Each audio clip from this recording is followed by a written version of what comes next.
Halo, selamat bertemu lagi kawan. Selamat berjumpa lagi teman-teman sekalian. Selamat pagi, selamat sore, selamat malam, tergantung waktu kamu menonton video ini. Ketemu lagi dengan saya, Dedi Sito, Dedi dari Indonesia. Lihat di belakang, ada bendera Indonesia, menunjukkan kecintaan saya terhadap NKRI. NKRI, harga mati. Kita selalu mendengungkan Indonesia, tanah air beta. Indonesia, tanah air beta. Begitu, Indonesia, tanah air beta.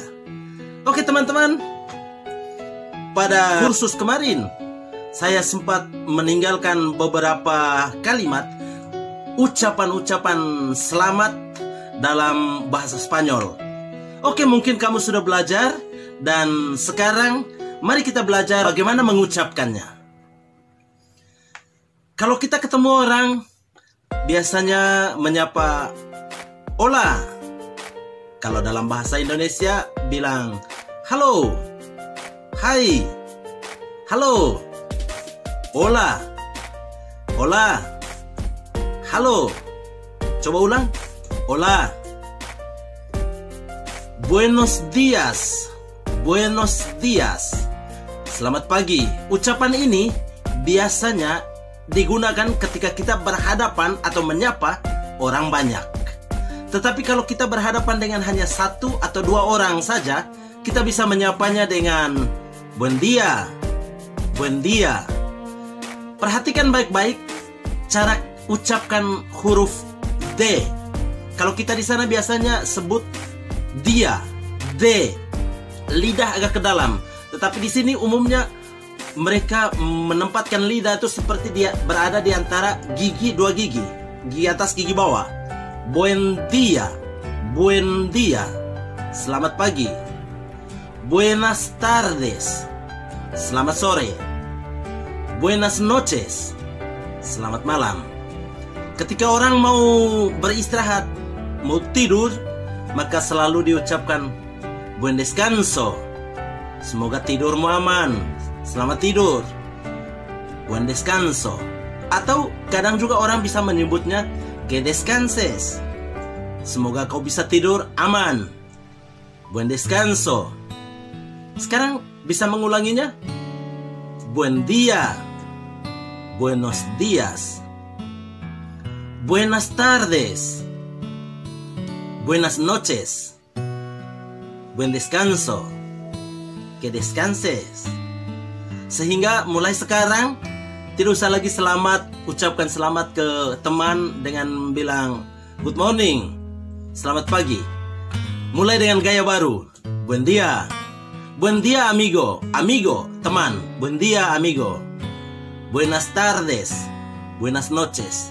Dalam bahasa Spanyol hanya mengenal paling kurang tiga ucapan selamat yang berkaitan dengan waktu. Buen dia, selamat pagi. Buenas tardes, selamat sore. Dan buenas noches, selamat malam. Buen dia itu biasanya mulai dari katakanlah dini hari sampai dengan jam 12 siang. Ketika lewat dari jam 12 siang sampai dengan jam 6 sore, orang biasanya mengucapkan buenas tardes. Setelah itu lanjut dengan buenas noches. Kadang juga dini hari orang masih mengucapkan selamat malam, tapi tidak jadi masalah. Orang mengucapkan buen dia juga tidak jadi masalah. Tapi umumnya begitu mulai pagi sudah mulai bilang buen dia. Sekarang saya juga sempat menitipkan kata-kata ucapan-ucapan perpisahan ketika kita mau berpisah dari seseorang atau mengakhiri sebuah pertemuan. Maka saya ada titipan kata-kata. Pertama, misalnya adios, adios, sampai jumpa.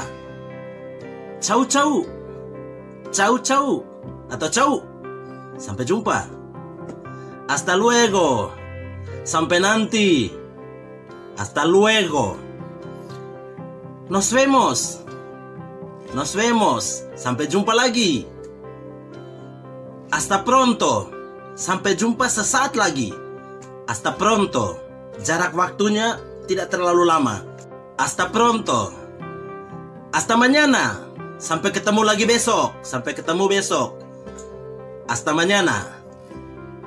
Ciao ciao. Adios amigo. Mulai sekarang teman-teman, ketika kamu mau berpamitan dengan seseorang, dengan keluarga atau siapa saja, kamu bisa mengucapkan adios amigos. Ciao ciao.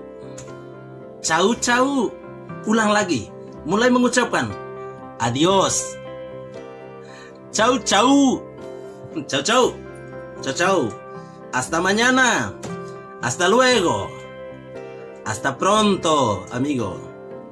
Oke, paling kurang itu ucapan-ucapan selamat.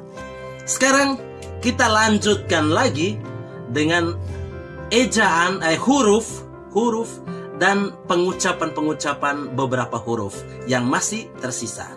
Selamat menyaksikan. Tetap semangat teman. Kamu pasti bisa. Sebelum kita mulai mendengar penjelasan selanjutnya, jangan lupa ini tekan di tombol subscribe, like, comment, lalu share. Bagikan ke teman-teman, bagikan ke semua anak-anak muda, orang-orang di tanah air, supaya mereka bisa punya semangat untuk belajar bahasa Spanyol, bahasa asing, dan juga supaya kita bisa membangun dunia pariwisata di tanah kita. Banyak orang asing mau pergi ke wilayah kita.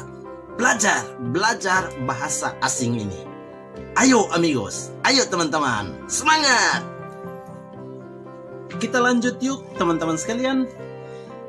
Kita sudah belajar pengucapan huruf G, dan sekarang kita masuk ke huruf H. Kalau huruf ini berdiri sendiri, maka disebut Aceh. Aceh. Aceh. Tetapi kalau di dalam sebuah kata, maka huruf H tidak dibunyikan. Tidak dibunyikan. Contoh, kata habitante ditulis habitante, tapi dibaca habitante. Kata hombre ditulis hombre, dibaca hombre. Lihat arti di situ yuk. Aha. Jangan takut kalau ditulis kata hambre itu ditulis hambre, tapi dibaca hambre. Maka mulai sekarang teman-teman, kalau di rumah tahu kan artinya hambre, artinya lapar. Maka bilang ke mama, "Mama, aku hambre." "Mama, papa, aku hambre." "Aku hambre." Aha. Lalu, tapi hati-hati karena ada kata yang sangat dekat dengan kata yang itu.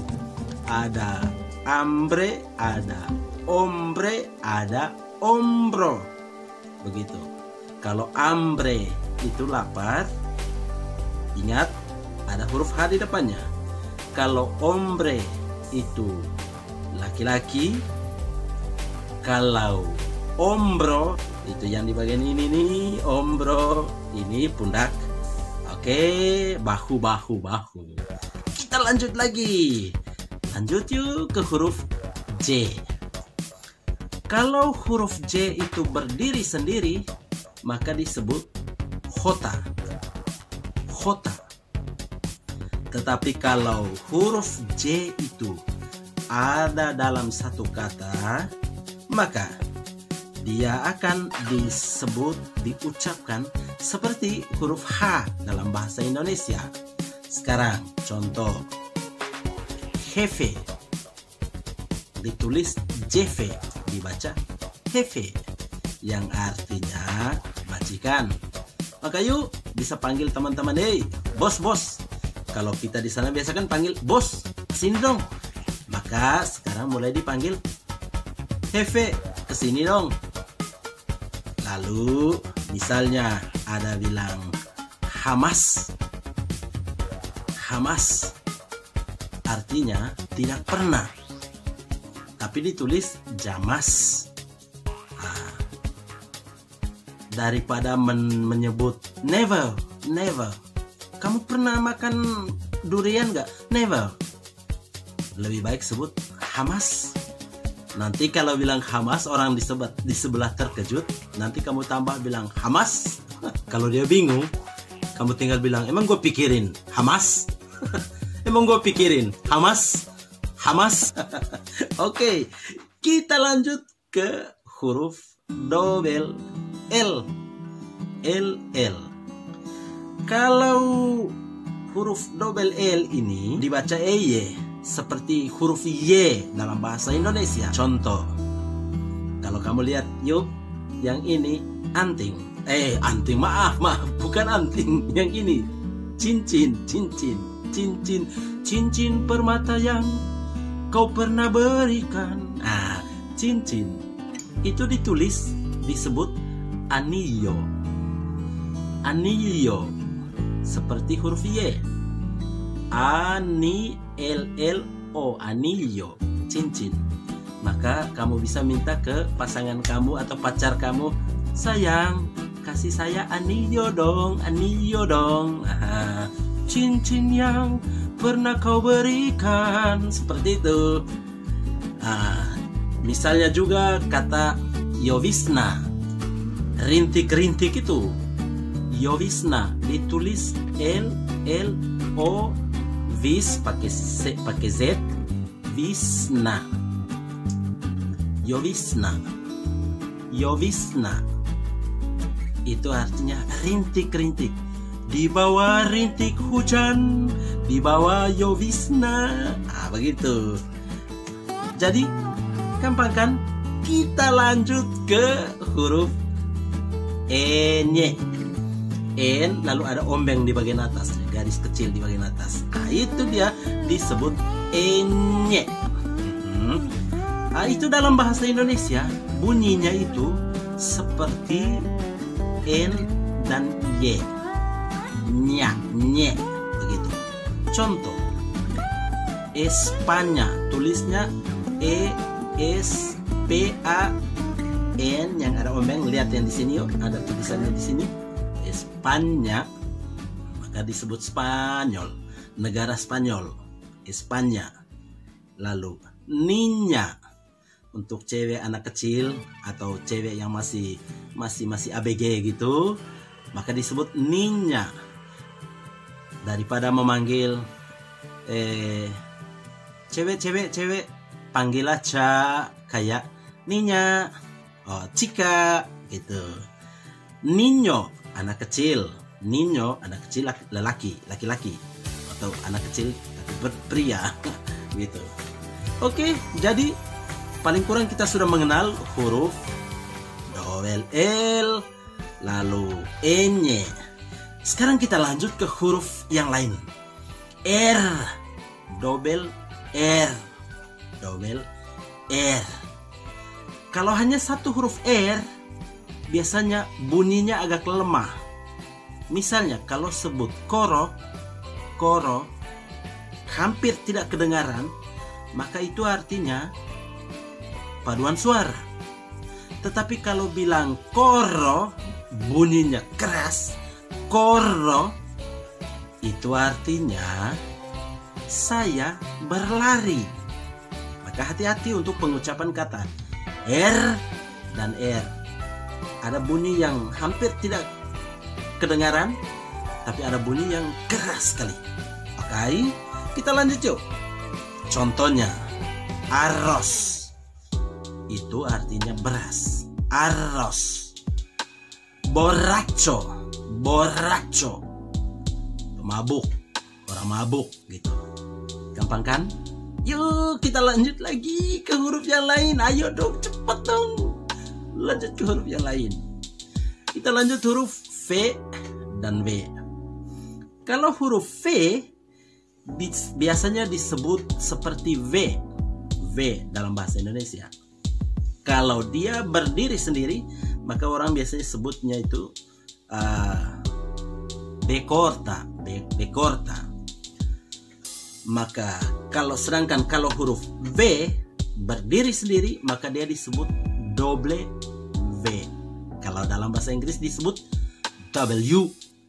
Nah, itu kan W. Maka di dalam dalam bahasa Spanyol disebut double W begitu. Kita lanjut, hampir habis.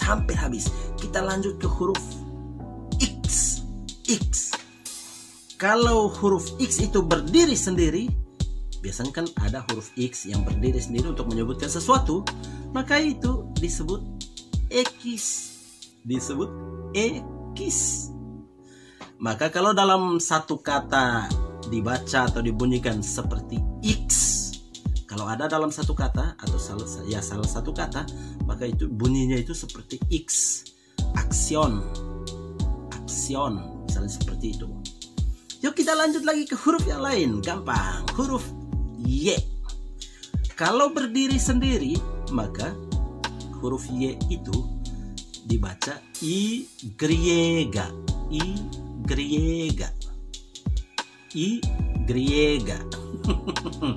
Kalau hanya huruf Y itu artinya dan. Tapi kalau itu mereka menyebutnya I dan I. Begitulah. Kalau dalam satu kata, kalau huruf Y itu ada dalam satu kata, maka pengucapannya itu seperti mengucapkan huruf J yang ada dalam bahasa Indonesia. Begitu. Y dibaca J dalam bahasa Indonesia. Contoh, lihat yang di sini yuk. Contoh, Jema ditulis Yema, dibaca Jema. Telur kan. Kalau ditulis iya, dibaca ja. Ya dibaca ja. Artinya sudah. Nanti kalau mulai sekarang kalau ada orang yang tanya, kamu udah makan belum? Ja. Kamu mau pergi gak? Enggak. Saya ja pulang. Saya ja pulang. Gue ja pulang. Ja. Tapi tulisannya iya. Oke. Misalnya kata Jerno ditulis Yerno, menantu lelaki. Kalau ditanya, itu siapa tuh? Itu gua punya Jerno. Gue punya Jerno. Artinya saya punya menantu lelaki. Oke, kita lanjut ke huruf Z. Kalau huruf Z itu berdiri sendiri, maka dibaca seta. Oke, seta. Tetapi kalau dia ada dalam satu kata, maka itu akan dibaca seperti huruf S. Contoh, ditulis fuerza, pakai Z, dibaca fuerza seperti S. Contoh kata zapateria, toko sepatu, zapateria. Sehingga gampang. Itu kan akhirnya kita selesaikan tema tentang huruf-huruf. Belajar kata-kata yang ada di sini, hafal, dan sedikit demi sedikit kita menampung kata-kata. Jangan takut, lanjutkan. Kita pasti bisa.